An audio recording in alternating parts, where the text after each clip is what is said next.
Code and Cobblestones is meant to really cover the here and now of what's being built in Boston, but what is being built in Boston by the people who are building it, and what is that global perspective? I view this as our love letter to Boston's founder and builder community. I think it was super clear to me how much talent and technology was here that was not really being highlighted. We sit in the number 3 technology ecosystem in the United States, and probably, I think it's top 5, top 6 in the world. There's a lot of great perspective and knowledge and insights and technology being built here, and stories that have not been told that we want to pull out of this ecosystem. Code and Cobblestones, let's go.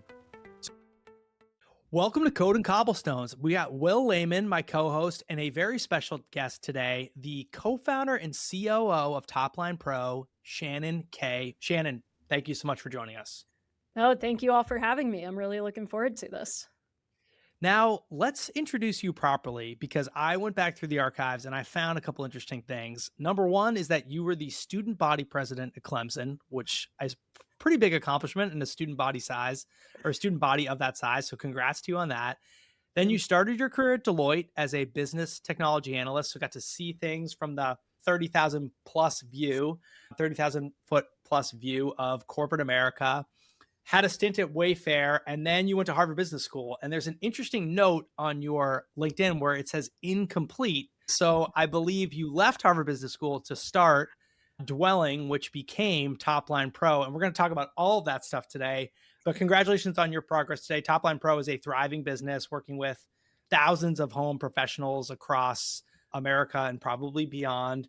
You've raised millions of dollars now at the Series B level stage. Topline Pro is real and arguably, but definitely a much larger accomplishment than a degree from Harvard Business School. So congrats to you. Thank you, Matt. Thank you, Matt. I'm impressed what you're able to find. It was some quick looking there. So I appreciate that and really looking forward to the conversation. I'm sure you get a lot of those AI emails that say exactly that day to day. Very special to have you because you are literally on the eve of the birth of your first child. Yes. You probably are not even going to watch this podcast because it's a single digit number of days from now. So we really appreciate you making the time, and congrats on this very big personal milestone that you have ahead of you. Of course. No, thank you. I'm excited to be here. Amazing. So just to kind of ration out the conversation, we're going to go through a few current headlines, both near and far from home. We're going to talk about Shannon's origin story and a lot about Topline Pro and sort of the here and now of what are the opportunities and challenges that they're presented with. And we'll close with some rapid fire questions just to hear her thoughts on the company ecosystem and beyond. So let's get to it. Will. Cool. Let's kick us off with Airtable. So Airtable getting picked up by the grim reaper of software, bending spoons for $1.2 billion on a 500 mil run rate, growing 20% year over year. Shannon, super curious, what's the lesson in there for software companies and founders today? Great question. I would say there's probably a few in there. One, just kind of keep building what you're building, keep laser focused on it. I think the exit journey has changed a lot in the last 10 years from kind of the classic triple, double playbook, and seeing a lot more companies stay private longer than maybe they would have otherwise. And in doing so, just continuing to really laser focus on how can they create more and more value for their customers. And I think that's just a big through line, no matter what stage of company you're at. Makes sense. And as you think through staying ahead of the curve, curious to get any perspective that you have there, particularly with the overlay of, do you think this is different for vertical versus horizontal software being built today? Great question. So we're obviously a vertical software company, and I do think that AI is making vertical software plays more appealing because you are able to, it's harder to differentiate on a horizontal level, definitely not impossible, but it's allowing you to build more deeply and more customized for a particular vertical that maybe was possible before. And so for us at Topline Pro, we're very focused on how do we solve as many problems for home service business owners as we can, and staying pretty laser focused on that, despite the fact that if you were to kind of extrapolate what we do, it does apply to pretty much any small business out there. Yeah.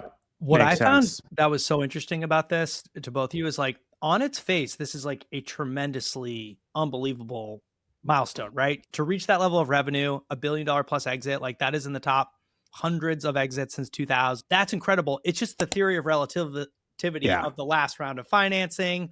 And I think Jason Lemkin was quoted as this: the technology world today, and probably always, is just so overweight on growth, right? So it was the 20% growth rate that really hurt ultimately the final valuation. But right, growth waxes and wanes, as to Shannon's point of just keep building, and you're ultimately trying to buy yourself time for the next product, the platform expansion. And I think there's a good argument to make that like they could have gotten there and done that, but it's also a great run. So I think it's important to look at it through a few different lenses. It's all relative. It's all relative. I think Shannon put it well. Just keep building. So cool. On to the next one. We have situational awareness. Leopold Aschenbrenner's hedge fund, which had a very distinct bet on AI, which both the AI bet traded against him for a moment, plus the combo of leverage and the shorting of a bunch of traditional SaaS names ultimately led to an implosion. Shannon, we won't ask you to get too deep into the macro headlines unless that's your thing and you want to unpack it. But curious in this case, in a world where startups are ultimately thinking through, hey, how do we grow faster and do more? How do you think through kind of the tools or strategies that you've used to grow faster and balancing the tightrope in between, hey, how do we make sure that we're doing everything we can to accelerate the business, but also not flying too close to the sun?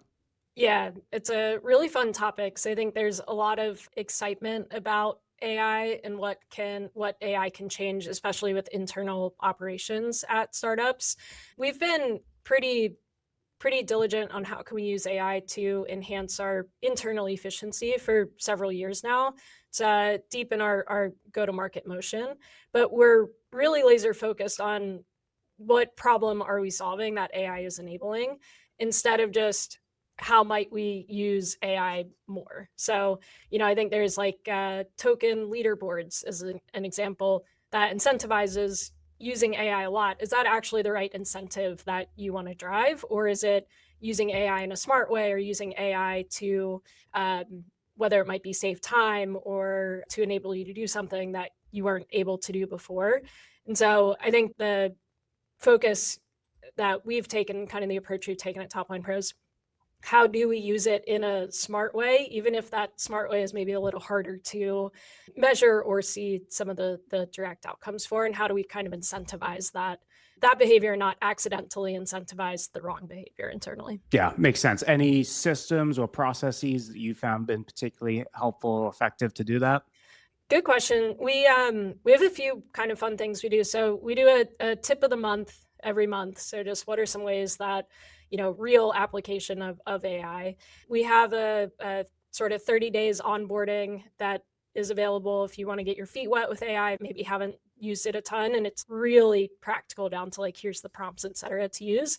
And then my personal favorite is we do a AI native employee of the month. So kind of based off of sort of old school corporate employees of the month, people share out what are ways that they're building with AI, and then we'll pick someone. You get a gift card, but more importantly, an AI generated photo of yourself that hangs in the office for the year. So some fun ways to kind of gamify, like what are practical ways to use AI that like actually makes a difference, not just kind of fun, flashy ways that sound really cool or neat.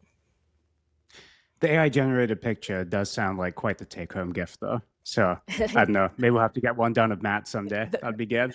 I know you're not a public markets investor, but curious, building on the last point about horizontal versus vertical software right now, if you had dollars to put to work in the public markets right now, would you take a long or a short position on horizontal versus vertical names, or too far removed from the day-to-day for you to jump in? No, good question. I feel like I got to stick with the kind of Topline Pro playbook, the vertical playbook, if I'm picking between the two. But I do think we are in a very unprecedented moment in technology and the markets as well. And so I'm excited and interested to see how all of this plays out, just like I'm sure a lot of us are. The Topline Pro legal counsel is leaning over his shoulder saying, not investment. Yeah, exactly. Informational purposes only. So a little bit closer to home, there was a cool acquisition last week, Agency AI, led by Elias Torres, the former co-founder of Drift and former co-worker of Andrew Bielecki at Klaviyo, was acquired by Klaviyo. And I think there's a lot to like about this acquisition. So Elias Torres and the entire agency team are going over to Klaviyo. Elias Torres is going to be the chief product officer at Klaviyo. And there's a part of the partnership that makes a lot of sense. Now, the acquisition amount was sort of not stated, which leads us to believe it was not that sort of like Instagram level outcome, which, by the way, 99% plus of startup outcomes are not. And then there was another post on the internet, which we cannot neither confirm nor deny, that someone, a user of the agency platform, was kind of bummed out that they were going to discontinue the platform in 3 weeks' time. And that didn't give them a lot of chance to make other plans. So I think ultimately we all hope to get to like a successful moment, say like this, or even to a higher level. And there's different constituencies that you have to think about as the founder, Shannon, and these types of things. And we're not asking you to comment on this one, but you sort of have an obligation to your shareholders, you have an obligation to your customers, and you have an obligation to your team. Maybe for you specifically, or even just like for speaking to other founders out there, how would you think through that holy triumvirate of obligations and responsibilities? Yeah, you absolutely have to balance all three. I think you laid that out well, Matt. I do believe that the best outcome of a company is when you can solve a customer problem in a new and novel way that hasn't been possible before. And so I think if you're prioritizing, maybe prioritizing is the wrong word, but I believe if you stay laser focused on the customer, what are their needs and how can you solve those in a new way, the other two kind of follow. You get the shareholder value and you get the team buy-in and the mission excitement about what you're building. And that can kind of guide a lot of the day-to-day. So it's, but it absolutely have to keep all three of those in mind. Yeah, I think that's important. And I think just maybe to score real quick, and then I know Will's can have some thoughts because he sees this play out at a much higher clip than the both of us combined.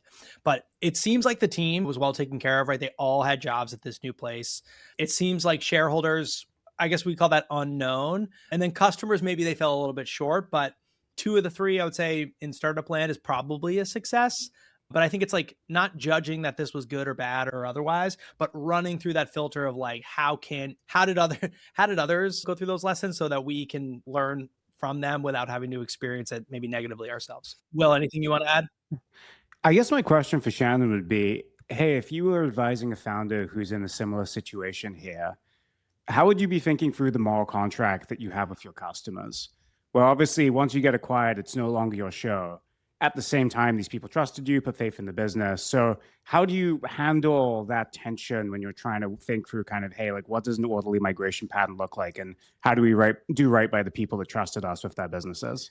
Yeah, I think we use the framework a lot of like what's right for the business and then how do you navigate towards that. And so I think there are ways that if there's an outcome that you're trying to balance those 3 things at once to a decision and what's the right decision for the business, and then navigate that outcome in different ways that can be more or less customer friendly. And so I think the big piece of it would be, how do you do as right by your customers as you can? And just giving that forethought into the process is equally as valuable. Makes sense. Love it. All right, enough about the news. Let's talk about Topline Pro and you, Shannon.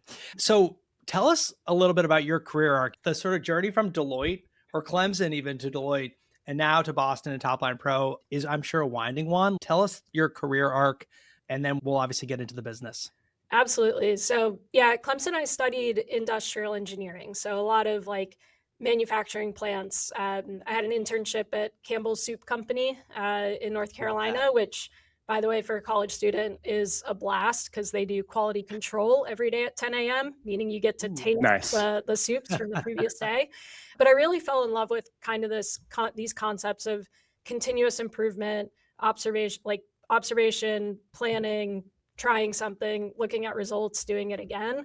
And was fortunate enough to find a role at Deloitte in Washington, D.C. and start to see some of those in action, but maybe a little more in a business sense than in the physical manufacturing world sense. And then as everyone does at some point in their journey in the Boston area, I ended up at Wayfair. I was working on a supply chain analytics team there. And it was this really fun intersection of like business and technology. So trying to answer questions like when and where should we open our next warehouses and building models for that. And then bringing in sort of the business side of it of like, okay, how does that tie in with what we already, there's sort of the numerical answer. And then there's the like qualitative answer and how do you merge those together? And I think along that journey, learned a few things for me personally, career-wise.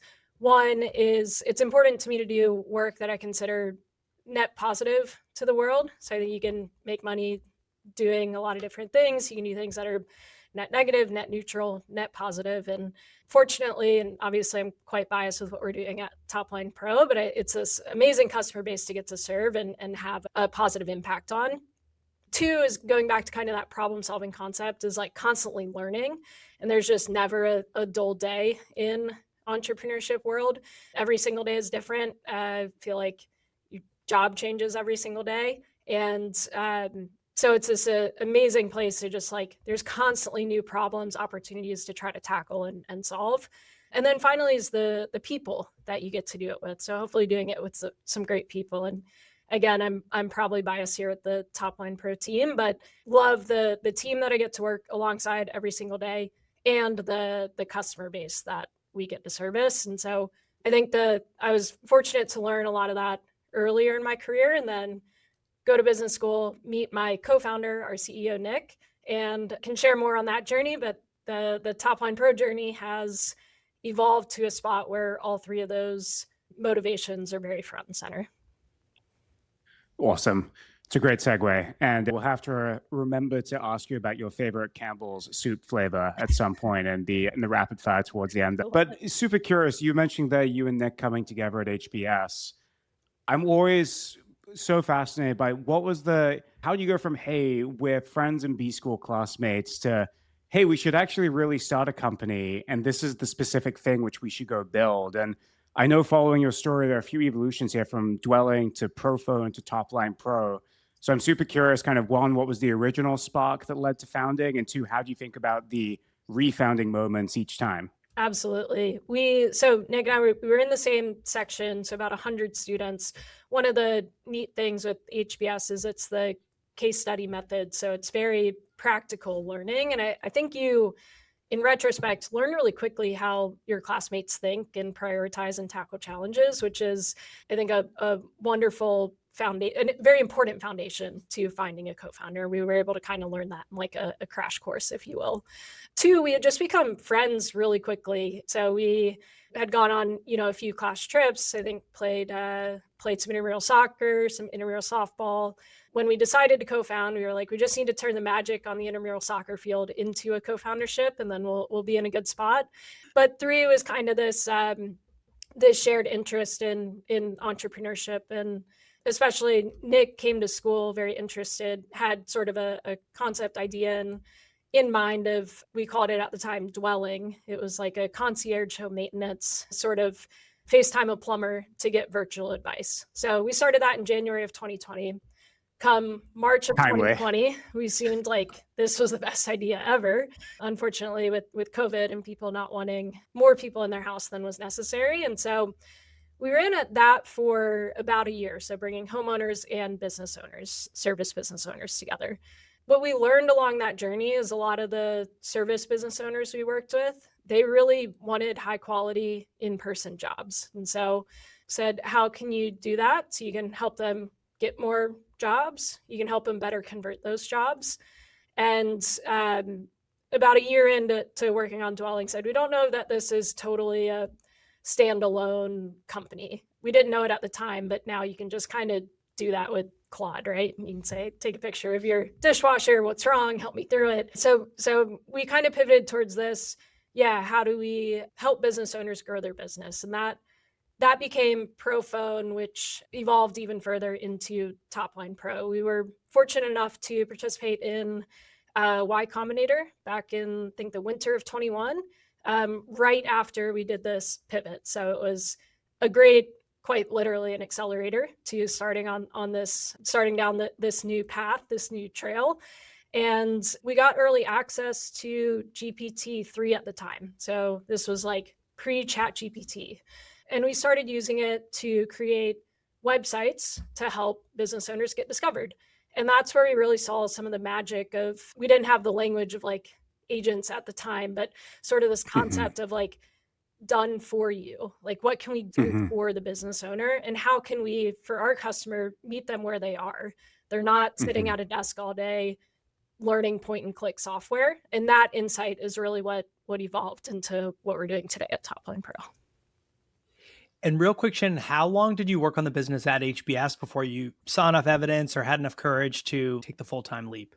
Good question. So it was just that one semester. So that spring semester of our first year, we worked on it, on the company over the summer, ended up pivoting, decided to defer school, pivoted in the fall. And then we were fortunate enough to not go back, I guess. I was in the Bay Area during the time you were at Y Combinator, and it was quite quiet socially. So good time to focus on company building. Yes, there was not much else going on. So now fast forwarding to today, like you are running Topline Pro, like give us the plain English explainer. What is this sort of new product that you're rolling out in Sidekick? Give us the overview of kind of what this product and platform looks like. Absolutely. So main thing we're doing for home service businesses, and think like general contractor, landscaper, independently owned and operated, sometimes even single owner operator, is how do we unlock their full ambition and empower them with AI that helps them get work, win that work, and get paid for that work. So Sidekick is quite literally their sidekick, hence the name, their assistant in their pocket that is doing a bunch of work for them and able to assist them on any number of challenges that they're facing. So on getting work, improving their online presence, things like having a website, running a Google business profile, helping collect and manage reviews, social media, posting, finding new jobs that are available out there.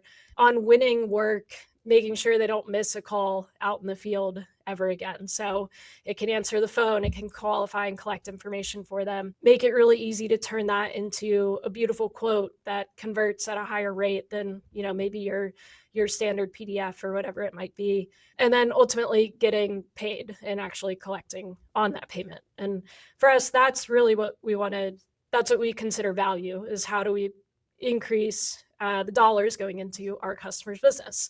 And so being able to kind of support along that funnel, Sidekick is doing work while business owners are out in the field, quite literally, maybe on a ladder or mowing their lawn. And all of this is happening in the background. We have a customer, De La Rosa Concrete. They have their Sidekick running, and they were actually out to dinner with some of our team. And they were like, look, like our Sidekick is like qualifying all these deals while we're like out at dinner right now. And like, that's the experience that we want to provide to as many small businesses as we can. Love it. That's awesome.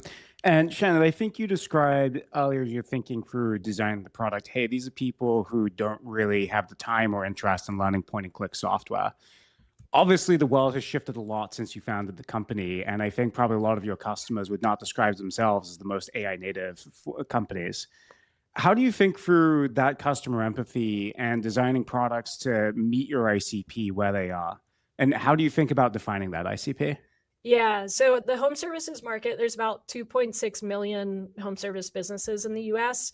The top 10% of those are going to be about 200,000 are going to be your like regional, maybe national players. They're either working with a sort of centralized tech team, or they've hired a few people that can maybe run their admin, run some of their sales. We're really focused on the other 90% of the market. So again, the independently owned and operated businesses. And again, quite like a large portion of that market, they're single owner operators. So it's not like you can sit at a desk, answer a phone, learn all that software. And so that concept of done for me that we kind of discovered very early on has been really core to how we've built product the whole time. We have another concept, we call it meet the pro where they are. So if there's a way to automate something, we'd rather do that than force them into the application so that our daily active users look higher than the value that we're actually creating at the end of the day. And I think that was the North Star metric of value for us is how do we create more dollars for our customers, create more value for our customers, quite literally dollars into their business. And like that guides the decisions that we're making, even if maybe those are the way that we might measure that is a less typical metric of success for building a SaaS company. Yeah. Now, in terms of like the economics of providing that coverage. Take us through what that life cycle has been like, from standing up a website to then handling voice to sort of the revenue math of going 24/7. As Will mentioned, like the world has changed a lot. What has that been like? Yeah, I think there's a fun kind of like why now to what we're doing. Like these problems have existed for small businesses, home service businesses, but it's been limited because of that learning curve of having to have a software. And that has typically required having a teammate to run the software. And so what we've been able to do is start to bring that to basically provide essentially the same thing as hiring a teammate to a segment of the market that previously did not have access to that. And we kind of started with that going on the same journey of get work, win work, and get paid. So we started with get work. How do we help business owners be discovered, be trusted, and be found online? And the question we would ask ourselves is like, if we were running a landscaping business, what would you do to do those things? Okay, is there a merging of technology, AI, that now enables us to do those things better and more easily than before? And I think a lot of that was mostly written AI. So that's kind of what unlocked like the ability to support a lot more on the marketing side. And then we shifted a bit more into, okay, how do you actually win that work? Well, that starts to get a little more conversational, right? So homeowners reaching out and wanting to talk to the pro or collecting information. And so around the time voice models started to become more prevalent, kind of unlocked the ability to solve those problems in a new and novel way than has been possible before. And so it's a lot of our journey has been, how do we kind of merge these problems with the sort of why now on the technology side? And it's been, how do we really deeply understand the problem so that we can skate to where we think the puck is going on the technology side and try to time it to be there just a little bit early on our customers' adoption curve so that we can then be first to supporting whatever that challenge or problem might be. Cool. Sounds great. And super curious, as you outline that point solution to full platform evolution, how do you think about earning your customers' trust at every point along the way? Because obviously it's one thing just to do a website, it's never to be running the entire business. Did you find that incrementalism worked, or did you find that once you're able to show rather than tell, you could earn trust at the full platform from day zero? Yeah, great question. I'll share a bit more about this market. It's a market that hasn't had a lot of technology built for this customer base first in mind. And so building trust with the customer has been really important from day one. There's a lot of people that would say, we'll build a website for you. And the number of our customers who had experiences of paying either thousands of dollars or $1,000 a month or never receiving that website is unfortunately quite high. And so I think you're spot on there, Will. How do you engender that trust early on? For us, it's quite literally in the go-to-market, the sales motion. How do we provide value to the customer before we even try to sell them or close them? And that can be a combination of information, like how do you get discovered online? What are kind of the core pillars of that? And then once they sign up with us, we very focused on like, we want to provide and earn your value. So we're not trying to lock you into a contract that, you're going to pay us a full year up front. Like if you want to leave at any point, you're welcome to leave. You own the domain. And we oftentimes have customers coming back who have said, I was sort of convinced by someone else who promised me all these things. And I was there for like 2 weeks and I came back and we're like, we're sorry you had that experience, but like, we're pumped to have you back on board. And so yeah. I think just treating customers that way and making sure that we continue to prove our value versus just trying to lock in for a dollars on paper at the end of the day. Yeah, love that. Shifting gears a little bit to a different set of constituents, let's talk about investors and fundraising. So you've raised several rounds at this point, most recently, I believe, a $27 million Series B. I'm curious, Juan, how did you think about curating the correct investor group for each stage of the company?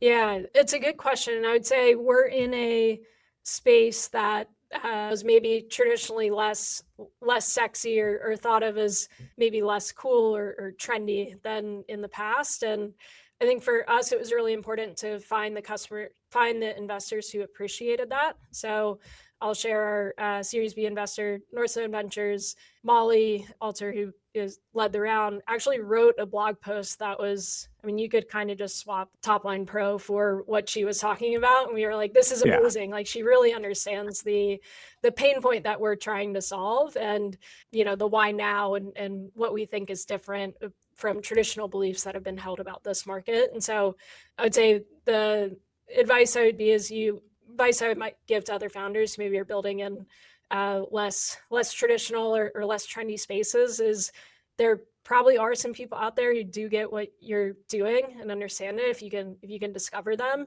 and start to cultivate those relationships even before you're fundraising. Just kind of talk about this thing that you both have this like shared passion for, and that makes it very easy. Now Molly's on board and we're thrilled to work with the Northstone team, but like they very deeply understand what we're trying to do and build here at Topline Pro. Domain specificity for the win. I love that. Sure. I guess my final thought on this one to close it out. So if you could, I find that every single time you go through a fundraising process, you learn a ton about yourself and the business and how you think about the story. If you could go back with everything you know now to when you and Nick started the company, what's the one bit of advice you'd give yourself? Ooh, that's a great question. I would say stay laser, it comes back to some of what I was saying at the beginning, but like stay laser focused on the customer that you're serving.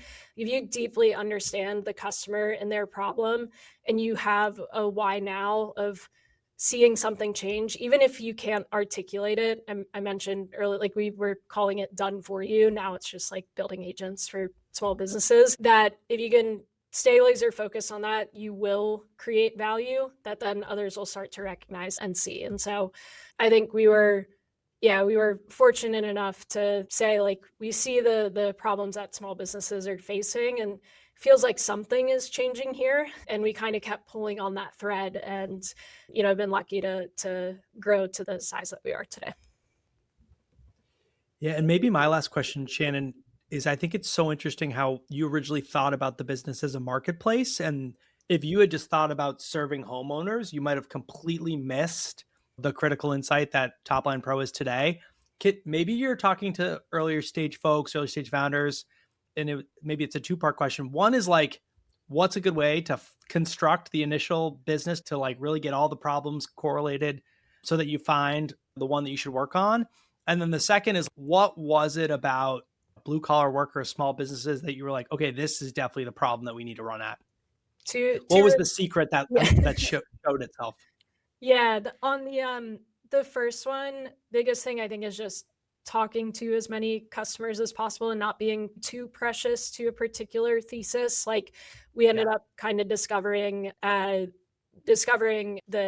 business owners just want high quality in-person jobs by constantly talking to home service businesses. And so I think step number one, talk to customers as much as you can. And then remind me the second part of your question, Matt.